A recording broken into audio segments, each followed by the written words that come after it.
Radhe Radhe friends, ये models की हमारी सेकंड क्लास है। पहली क्लास में हमने नीड और डेयर के यूज़ के बारे में डिस्कशन किया दोस्तों। उसके बाद में कैन और मे मॉडल के यूज़ के बारे में डिस्कशन किया। कुछ यूज़ और हैं, उनके बारे में डिस्कशन करेंगे आपके साथ मिलकर के दोस्तों, ठीक है जी? आइए लेट्स स्टार्ट नाउ। शुरू करते हैं दोस्तों इस कहानी में। सबसे पहला क्वेश्चन है आपके लिए, your parents can be able to buy you a car. तो आप दोस्तों देखोगे तो ये कैन मॉडल है और ये वी एबल टू एडजेक्टिव होता है, याद रखिएगा दोस्तों। तो आंसर तो ये है कि कैन मॉडल के साथ में बी एबल टू एडजेक्टिव का प्रयोग नहीं करते। बात तो ये है दोस्तों, कैन मॉडल का प्रयोग किया जाएगा, बी एबल टू एडजेक्टिव का प्रयोग नहीं किया जाएगा। अब ऐसा क्यों है? अब आ जाओ इसको नंबर बाय नंबर सिस्टम से समझते हैं दोस्तों। कहानी क्या है? कहानी यह, पहला क्वेश्चन मैंने दोस्तों आपकी स्क्रीन पर लिखा, मैंने कहा he can we able to do it. अब आपको पता है कि दोस्तों अभी क्या बोला कि सर कैन मॉडल के साथ में बी एबल टू एडजेक्टिव का प्रयोग नहीं करते, यही है दोस्तों। तो ध्यान से देखोगे तो यहाँ पर लिखिए कैन मॉडल है, तो बी एबल टू फिर क्या करना है दोस्तों? करना कुछ भी नहीं है, ध्यान से सुनिएगा। या तो आप लिख सकते हैं दोस्तों इसमें ही कैन डू इट। अब कुछ दोस्त कह रहे हैं कि नहीं सर हम तो कैन को नहीं लिखना चाह रहे, तो फिर एबिलिटी के लिए हम बी एबल टू एडजेक्टिव का प्रयोग कर सकते हैं। तो लिखना पड़ेगा he is able to do it. ये बात समझ आ गई दोस्तों? ये बात आपको समझ आई? यानी क्या समझ आया कि हम कैन और बी एबल टू एडजेक्टिव का दोनों को एक साथ यूज नहीं कर सकते। इसका रीजन ये है कि कैन मॉडल का प्रयोग एबिलिटी के लिए किया जाता है और एबल एडजेक्टिव बना ही एबिलिटी से है, तो उसका दोनों का फंक्शन यानी सेम होता है, तो इसलिए कैन मॉडल के साथ में बी एबल टू एडजेक्टिव का प्रयोग नहीं करते। अच्छा, इसके अलावा और कौन कौन है ऐसे वर्ड? इसके अलावा देखो कई सारे वर्ड और भी हैं ऐसे। They will be likely to come late। अब इसमें समझने वाली दोस्तों बात क्या है? तो इसमें देखो समझने की बात यह है कि बिल मॉडल जो होता है ना, बिल और सेल मॉडल आपको पता है ये फ्यूचर की प्रोबेबिलिटी बताते हैं। आगे जब टेंस पढ़ेंगे तब इस चीज़ को समझेंगे। हालांकि अभी समय प्रोबेबिलिटी का मतलब ये काम होगा या नहीं होगा, इस चीज़ को रेफर करना हो तो बिल सेल मॉडल का प्रयोग करते हैं, यानी फ्यूचर की प्रोबेबिलिटी को रेफर करने के लिए। यही काम करता है आपका लाइकली एडजेक्टिव जो होता है दोस्तों, ये भी काम करता है किसका? ये बताता है, ये भी प्रोबेबल एक्शन को रेफर करता है। किसको? प्रोबेबल एक्शन को रेफर करने का काम कौन करता है? आपने कहा लाइकली टू एडजेक्टिव। अब ये बात तुम्हें समझ आ गई होगी, तो दोनों का फंक्शन सेम होगा। जब दोनों का फंक्शन सेम है तो विल के साथ में बी लाइकली टू एडजेक्टिव का भी प्रयोग नहीं किया जाता दोस्तों। या तो फिर लिखो आप दे विल कम लेट, या कम लेट यानी बिल मॉडल नहीं यूज करना चाह रहे तो दोस्तों यहां पर लिख सकते हो they are likely to come late. मुझे लगता है ये बात आपको सर्टेन समझ आ गई होगी। कहने का मतलब ये समझ आया कि विल सेल मॉडल के साथ में लाइकली टू एडजेक्टिव का प्रयोग नहीं करते, क्योंकि दोनों का फंक्शन सेम होता है। विल और सेल मॉडल को फ्यूचर की प्रोबेबिलिटी के लिए यूज करते हैं, लाइकली टू एडजेक्टिव का भी यही फंक्शन होता है। दो पॉइंट क्लियर। इसी तरीके से तीसरा एक और स्टेटमेंट होता है दोस्तों, इसका प्रयोग भी एक साथ यूज नहीं करते। They would rather prefer to go home. अब ये इसमें समझने वाली दोस्तों बात क्या है? तो देखो इसमें भी है कि जो वुड रेदर मॉडल होती है, वुड रेदर मॉडल प्रेफरेंस की मॉडल होती है। जब हम प्रेफरेंस देते हैं, यानी किसी दो ऑप्शन में से हम प्रेफरेंस देते हैं कि नहीं ये वाला मुझे ज़्यादा पसंद है, तो प्रेफरेंस की मॉडल हमारी वुड रेदर है। और इसी से वर्ड बना है दोस्तों प्रीफर, यानी प्रेफरेंस जो वर्ड बना है किससे बना है? प्रीफर वर्ब से ही बना है। तो इसलिए वुड रेदर मॉडल के साथ में हम प्रीफर वर्ब का यूज नहीं करते। तो फिर क्या करना पड़ेगा दोस्तों? देखो कहानी ये है, या तो लिखो दे वुड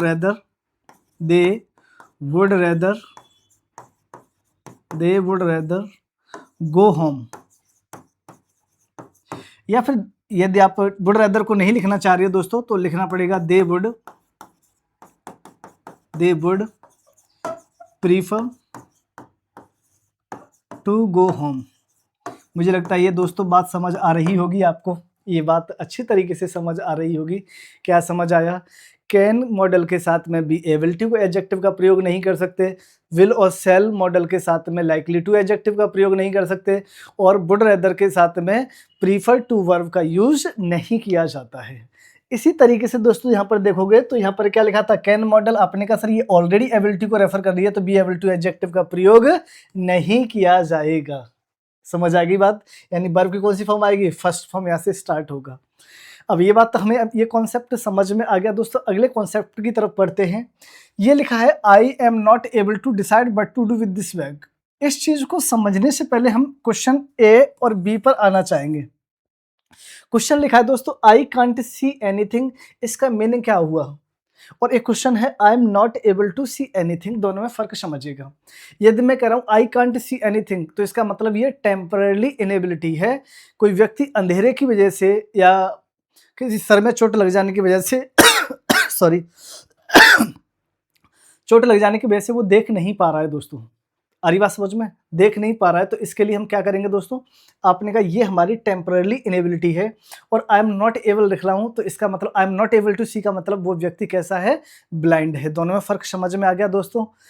टेम्पररी इनेबिलिटी का मतलब होता है कोई जो टेम्पररी उस कंडीशन की बात हो रही होती है जिस कंडीशन में हम नहीं देख पा रहे हैं। आरी बात समझ, जैसे रात हो गई या किसी सर में चक्कर वक्कर आ गए तो दिखाई देना बंद हो जाता है, आंखों से अंधेरा हो जाता है, उसकी वजह से नहीं देख पा रहा है, तो इन चीज़ों को कहते हैं टेम्पररी इनेबिलिटी। समझ पा रही है दोस्तों। जब ये बात तुम्हें समझ आ रही है तो ये क्वेश्चन ये कह रहा है कि I am not able to decide but to do with this bag, कि मैं ये डिसाइड नहीं कर पा रहा हूँ कि इस बैग के साथ में क्या करूँ। क्या उसमें डिसाइड करने की क्षमता नहीं है? आपने कहा डिसाइड करने की क्षमता है, लेकिन इस बैग के साथ क्या करना है ये डिसाइड नहीं कर पा रहा हूँ, तो ये टेम्पररी इनेबिलिटी है। और टेम्पररी इनेबिलिटी होने की वजह से दोस्तों इसके साथ में आपने कहा एम नॉट एबल टू का प्रयोग नहीं होगा दोस्तों, आपने कहा कांट मॉडल का प्रयोग किया जाएगा। किसका? कांट मॉडल का प्रयोग किया जाएगा। समझ पा रहे हैं? ऐसी कौन कौन सी वर्ब हैं जो टेम्पररी इनेबिलिटी को रेफर करती हैं? आ जाओ दोस्तों उनके बारे में हम समझते हैं। जैसे सी है, फील है, स्मेल है, टेस्ट है, हियर है, रिमेंबर है, फॉरगिव है, अंडरस्टैंड है, रिकॉग्नाइज है, नोटिस है, डिसाइड है, इमेजिन है, बिलीव है, थिंक है। मैंने कहा I can't think this time, तो इसका मतलब क्या है? इस समय मैं नहीं सोच सकता, बाकी सोचने की क्षमता है। I do not understand this question, तो इस क्वेश्चन को नहीं सोच सकता, बाकी को सॉल्व कर सकता हूँ बेटा, समझ सकता हूँ। समझ पा रहे हैं मेरी बात को, मैं क्या कहना चाह रहा हूँ दोस्तों?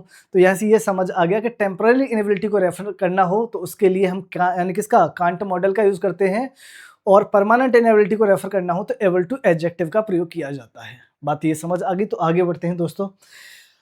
अब अगले क्वेश्चन को समझने से, तीसरे को समझने से पहले आप आइए चौथे क्वेश्चन पे। ये कह रहा है इट इज अनलाइकली। अभी लाइकली और अनलाइकली बात सेम ही है दोस्तों। लाइकली के बारे में हमने पढ़ा था दोस्तों, लाइकली और अनलाइकली का फंक्शन सेम ही है। लाइकली का मतलब कोई काम होगा और अनलाइकली का मतलब नहीं होगा। बात दोनों फ्यूचर के ही प्रोबेबल एक्शन है, और दोनों फ्यूचर के प्रोबेबल एक्शन है, तो it is unlikely that to side can. अब एक बात याद रखिएगा, जब भी आप नोट्स बनाए तो ये सारी चीजें लिखते चलें जो मैं बात बोल रहा हूं दोस्तों। फ्यूचर की एबिलिटी के लिए, फ्यूचर की एबिलिटी के लिए कैन मॉडल का प्रयोग नहीं किया जाता है। इसके लिए विल बी एबल टू या शैल बी एबल टू का प्रयोग किया जाता है दोस्तों। तो यहाँ पर क्या आ जाएगा? विल बी एबल टू का प्रयोग किया जाएगा। तो यहाँ पर आपका आंसर होगा विल बी एबल टू। ये बात मुझे लगता है दोस्तों समझ आ गई होगी कि यानी ये कहना चाह रहा है that the two sides can bridge there differences, का मतलब है कि कभी ऐसा हो कि दो साइड जो ब्रिज होता है उसकी दोनों साइडों का अंतर कभी खत्म हो पाए, ऐसा तो पॉसिबल है नहीं। दोनों साइड का अंतर कैसे खत्म हो जाएगा? फिर नदी खत्म हो जाएगी। आ रही बात समझ में दोस्तों? तो यानी इसका मतलब ये समझ आया कि यहाँ पर यदि मुझे फ्यूचर की एबिलिटी को रेफर करना हो तो उसके साथ में विल बी एबल टू या शैल बी एबिलिटी का प्रयोग किया जाएगा। अगले क्वेश्चन से और बढ़िया तरीके से समझ आएगा। We can fly like words in years to come, इसका मतलब ये बात फ्यूचर की हो रही है। यदि फ्यूचर की हो रही है तो आपने कहा कैन मॉडल का प्रयोग नहीं किया जाएगा एबिलिटी के लिए। किसका? आपने कहा वी के साथ में यूज करेंगे हम शैल बी एबल टू। दोस्तों किसका? शैल बी एबल टू का प्रयोग किया जाएगा। बताओ यहाँ तक कोई डाउट नहीं होगा? ठीक है जी दोस्तों। बाकी दोस्तों के साथ में इस वीडियो को आगे बढ़ाते रहें, फॉरवर्ड करते रहें दोस्तों। तो ये बात समझ आ गई। विल बी एबल टू, आपने कहा विल बी एबल टू या शैल बी एबल टू का प्रयोग किया जाएगा, तो यहाँ पर आपका आ जाएगा कौन सा? Shall be able to. बताओ यहाँ तक कोई डाउट नहीं होगा? ठीक है जी। तो आगे बढ़ते हैं दोस्तों इस कॉन्सेप्ट में। यदि ये समझ में आ गया तो क्वेश्चन नंबर तीसरे पर आते हैं। I can't help. बेटा यदि इसमें नेक्स्ट वीक नहीं लिखा होगा, नेक्स्ट वीक का मतलब होगा कि फ्यूचर की बात हो रही है, यदि इस सेंटेंस में नेक्स्ट वीक नहीं लिखा होता तो कांट सही था, लेकिन नेक्स्ट वीक लिख दोगे तो फ्यूचर की एबिलिटी की बात हो रही है, और फ्यूचर की एबिलिटी की बात हो रही है दोस्तों, तो इसके साथ में क्या आ जाएगा, कांट नहीं, आपने का आई के साथ में शैल बी एबल टू का प्रयोग किया जाएगा, यानी shall not be able to, shall not be able to का प्रयोग किया जाएगा। बात समझ पा रहे होंगे दोस्तों, क्लियर है यहाँ तक जी, बहुत बढ़िया दोस्तों। बढ़ते हैं अगले क्वेश्चन की तरफ दोस्तों। अगला क्वेश्चन है कैन और मे मॉडल का दोस्तों हम किसके लिए, तो कैन और मे मॉडल का यूज हम परमिशन के लिए यूज करते हैं। किस तरह की, कैजुअल काइंड ऑफ परमिशन के लिए कैन मॉडल का यूज करते हैं, और फॉर्मल काइंड ऑफ परमिशन के लिए हम किसका, आपने का मे मॉडल का यूज किया जाता है। फॉर्मल का मतलब जहां पर हमें फॉर्मेलिटीज करनी होती है, जहां हमारे उम्र के व्यक्ति होते हैं या हमारे फ्रेंड होते हैं, परिवार के व्यक्ति होते हैं, उनके साथ में हम कैन मॉडल का यूज करते हैं। अदरवाइज यदि हमें फॉर्मेलिटीज करनी होती है जैसे टीचर के साथ में, तो वहां पर हमें किसका, मे मॉडल का यूज किया जाता है। अरे बोलो हाँ, बात समझ आ रही है दोस्तों जी, बहुत बढ़िया। तो इसके साथ में कैन और मे मॉडल के बारे में समझ आ गया। जैसे में आप कहते हो can I take your pen, अपने फ्रेंड से कहते हो can I take your pen, ठीक है ना, तो यू कैन गो नाउ। अब मैं यदि कोई आपका फ्रेंड वगैरह कह रहा है तो आपने कहा सर सही है बिल्कुल, you can take my book, आपने कहा बिल्कुल सही है, ठीक है जी। आपको परमिशन कहीं से अथॉरिटी मिल रही है तो ठीक है, कैन मॉडल का यूज कर सकते हैं दोस्तों। अब अगले क्वेश्चन से आते हैं, कॉम्प्लिकेटेड क्वेश्चन होता है, those who have finish the test, कोई अथॉरिटी पर्सन कह रहा है तो दोस्तों क्या आ सकता है, कैन मॉडल का भी यूज किया जा सकता है और मे मॉडल का भी यूज, दोनों का यूज कर सकते हैं परमिशन के लिए। लेकिन क्वेश्चन हमारा कॉम्प्लिकेटेड कहां से होता है, वो चीज आपको समझनी होगी दोस्तों, समझिएगा। Any eligible citizen can may contest election in India, contest का मतलब है जो एलिजिबल सिटीजन है वो इलेक्शन लड़ सकता है इंडिया में कहीं से भी दोस्तों। अब बात ये समझने वाली ये है दोस्तों कि अब कैन का प्रयोग किया जाए या मे का प्रयोग किया जाए, तो सुनना ध्यान से। जो परमिशन रूल होती हैं, लॉ होती हैं या सिस्टम होती हैं, या इसे कह सकते हैं ऑलरेडी ग्रांटेड परमिशन, जो परमिशन हमें पहले से मिली हुई है दोस्तों, उनके साथ में हम कैन मॉडल का यूज करते हैं। यानी वो परमिशन क्या दोस्तों, आपने कहा वो परमिशन जो क्या होती हैं, रूल होती हैं, या आप कह सकते हैं दोस्तों लॉ होती हैं या सिस्टम होती हैं, आप कह सकते हैं सीधी सी भाषा में ऑलरेडी ग्रांटेड परमिशन। तो इनके साथ में हम क्या कर सकते हैं दोस्तों, कैन मॉडल का यूज करते हैं। किसका, कैन। जैसे कोई व्यक्ति है 18 साल के बाद में क्या कर सकता है, वोट कर सकता है दोस्तों, और क्या कर सकता है दोस्तों, 21 साल के बाद में शादी कर सकता है, और क्या करेगा, ठीक है जी, हाँ जी, बात समझ आ रही है दोस्तों, बहुत बढ़िया। यानी इसका मतलब ये समझ आया, जो यानी क्या, वो परमिशन जो रूल और लॉ सिस्टम होती है उनके साथ में कैन, तो इसमें दोस्तों क्या आ जाएगा, आपने कहा मे मॉडल का यूज नहीं किया जाएगा दोस्तों, हम कैन मॉडल का प्रयोग करेंगे। बताओ यहाँ तक कोई डाउट, ठीक है जी। अगला क्वेश्चन बड़ा ही इंपॉर्टेंट है दोस्तों, उसके बारे में थोड़ा सा समझना होगा। You can go home after sunset, देखो ये क्लॉज जो हमारी है मैन क्लॉज, बिना कंजंक्शन के लिखते हैं तो वो क्लॉज हमारी मैन क्लॉज होती है दोस्तों, मैन क्लॉज। यानी जो क्लॉज हम बिना कंजंक्शन के लिख रहे हैं ये हमारी मैन क्लॉज है। ये बात बड़े ध्यान से सुनना बेटा, ये बड़ा ही इंपॉर्टेंट कॉन्सेप्ट है, ठीक है। और आफ्टर जो हमारा है ये सबऑर्डिनेट कंजंक्शन होता है, ये हमारी सबऑर्डिनेट क्लॉज है। सब यानी आफ्टर सबऑर्डिनेट कंजंक्शन है तो इसके बाद में सबऑर्डिनेट क्लॉज हो गई, ये सबऑर्डिनेट क्लॉज है, सबऑर्डिनेट क्लॉज, ये भी हमारी सबऑर्डिनेट क्लॉज है। सबऑर्डिनेट क्लॉज में टेंस दे रखा है प्रेजेंट, अभी टेंस का हमने पढ़ाया नहीं है दोस्तों, टेंस अब आगे पढ़ाएंगे दोस्तों, इसके बाद में हम टेंस को ही लेंगे। इसमें देखोगे तो टेंस सनसेट से लिखा हुआ है दोस्तों, दोनों में दा लगाना चाहिए, यानी दोनों में क्या लिखा हुआ है, सनसेट से लिखा हुआ है, तो इसका जो टेंस दे रखा है वो किसका है, प्रेजेंट का, लेकिन टाइम इसका है ना दोस्तों, वो टाइम है फ्यूचर। ये बात अभी याद कर लीजिएगा, फिलहाल में टाइम है इसका फ्यूचर, टाइम दोस्तों क्या है, फ्यूचर। टेंस प्रेजेंट में दे रखा है लेकिन टाइम फ्यूचर है, ऐसा क्यों होता है दोस्तों, तो मैं आगे बताऊंगा टेंस वाली क्लास में, पहले समझिएगा ध्यान से। अब यहाँ पर देखो यू कैन गो होम का मतलब है, ये आपको लिए क्या लग रही है दोस्तों, ये क्या है, you can go home after the sunset, ये परमिशन है, ये दोस्तों क्या है, परमिशन है। यू कैन सी स्टार, ये दोस्तों है एबिलिटी, कि भैया सूर्य छिपने के बाद में आप स्टार दे सकते हैं, तो ये है एबिलिटी। आ रही बात समझ में दोस्तों, और ये है परमिशन। तो कहने का मतलब है, अभी थोड़ी देर पहले मैंने जिक्र किया था कि कैन मॉडल का प्रयोग हम फ्यूचर की एबिलिटी को रेफर करने के लिए नहीं कर सकते दोस्तों। तो फ्यूचर की एबिलिटी है ना दोस्तों, तो यहाँ पर कैन मॉडल का यूज नहीं होगा, इसके हिसाब से हमें यूज करना पड़ेगा विल बी एबल टू दोस्तों, क्या आएगा, विल बी एबल टू। लेकिन परमिशन के लिए, फ्यूचर में परमिशन के लिए हम कैन मॉडल का प्रयोग कर सकते हैं। समझ पाए मेरे दोस्तों बात ये? अरे बोलो हाँ, आ रही बात समझ में दोस्तों? जो नहीं बोल रहे हैं पक्का उनकी शादी में बारिश होगी, ठीक है जी? आ जाओ दोस्तों। जब ये बात समझ में आ गई तो अगले कॉन्सेप्ट की तरफ बढ़ते हैं दोस्तों। अगला कॉन्सेप्ट आपकी स्क्रीन पर क्वेश्चन लिखा हुआ है, they have not arrived yet. वो अभी तक यहाँ पर नहीं लौटे। इसका मतलब वो नहीं लौटे दोस्तों। दे मे गेट स्टक इन जाम, यानी इसका मतलब रिजल्ट ये है कि वो अब तक यहीं तक नहीं लौटे दोस्तों। रिजल्ट है ये, और उसका रीजन ये है कि वो क्या हो गए, अपने का जाम में फंस गए होंगे। इसका मतलब ये काम, रिजल्ट किसी काम का कब आता है, कोई काम हो चुका हो। अब मेरी बात ध्यान से सुनना, कहीं पर भी यदि हम मे मॉडल यूज कर रहे हैं, कोई भी मॉडल यूज करते हैं और डू यूज कर रहे हैं, तो इसका मतलब ये सेंटेंस माना जाता है इंडेफिनिट दोस्तों। कौन सा? आपने का इंडेफिनिट। अच्छा, मे के साथ में मे बी डूइंग का प्रयोग कर रहे हैं दोस्तों, मे बी डूइंग, क्योंकि आपको एक चीज तो पता होगी कि इसका प्रयोग किसका दोस्तों, जो मॉडल्स होती है उनके बाद वर्ब की फर्स्ट फॉर्म आती है, ये तो सभी को पता है। तो आईएनजी कैसे आए, क्योंकि बी फर्स्ट फॉर्म है और बी के साथ में आईएनजी आ सकती है। डू फर्स्ट फॉर्म है तो कोई दिक्कत ही नहीं है। एक और आता है may have done, may have done, तो इसका मतलब ये बन जाता है परफेक्ट टेंस में इसका प्रयोग कर सकते हैं दोस्तों। किसमें? परफेक्ट टेंस में। मे मॉडल है फर्स्ट फॉर्म होती है, इसके साथ में थर्ड फॉर्म, यानी आगे डन। डन और लिख लो बेटा इसको, done. Done done done done, है ना? समझ आई दोस्तों बात? अब इसमें समझने वाली सबसे इंपॉर्टेंट बात यह है कि ये तो आपने कह दिया चल सर क्या है, ये रिजल्ट है।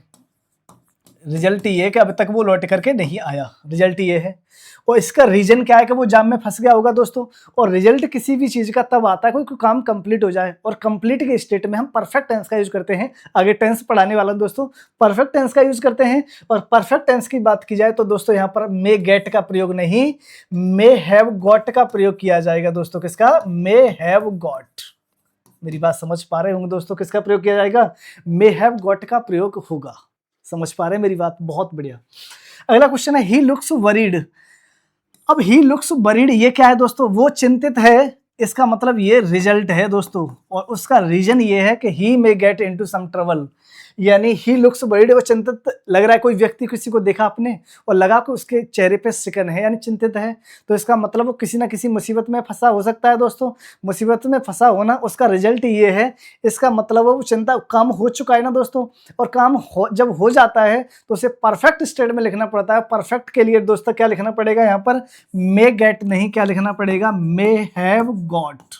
क्या प्रयोग करना पड़ेगा दोस्तों? मे हैव गॉट का यूज करना पड़ेगा। अगला, सारिका इज अब्सेंट। सारिका यदि अब्सेंट है तो ही मे फॉल इल, यदि अब्सेंट है तो हो सकता है कि वो बीमार पड़ गई हो। अब बीमार पॉसिबिलिटी की बात हो रही है, लेकिन वो काम हो चुका होगा तभी तो नहीं आई बेटा। अब कोई व्यक्ति अब्सेंट है तो उसका अंदाजा ये लगा रहे हो कि वो बीमार हो गया होगा दोस्तों। अब बीमार हो गया होगा तो परफेक्ट स्टेट में होगा ना दोस्तों, यानी वो काम हो चुका होगा तभी तो नहीं आया। तो इसलिए इसमें किस में लिखना पड़ेगा? आपने का परफेक्ट। यहाँ पर भी क्या हो जाएगा? May have fallen. क्या होगा दोस्तों? May have fallen. समझ पाए मेरी बात दोस्तों? यानी ये बात समझ में आ गई हो दोस्तों? बताओ यहाँ तक कोई डाउट है ना? चलो दोस्तों, अगले कॉन्सेप्ट की तरफ बढ़ते हैं। ये बात यदि आपको सर्टेन समझ आ गई हो दोस्तों, एक चीज और है दोस्तों, मैं आपसे कहना चाहूंगा कि आप इस वीडियो को शेयर एंड सब्सक्राइब करें दोस्तों। दूसरी चीज़ ये है कि आपको जो भी पढ़ाया जा रहा है, जो भी कंटेंट आपको पढ़ाया जा रहा है, वो सारा का सारा आपको पीडीएफ फॉर्म में भी मिलेगा। जो बोर्ड पर लिखाया जा रहा है, ये आपको पीडीएफ फॉर्म में मिलेगा। इसके लिए आपको प्रदीप सर के नाम से एक टेलीग्राम चैनल है, उस पर आपको इसमें डिस्क्रिप्शन में इसका लिंक मिल जाएगा दोस्तों। तो उसको आप क्या कर लें दोस्तों, जो भी कर सकते हैं वो करें। ठीक है जी, थैंक यू सो मच दोस्तों।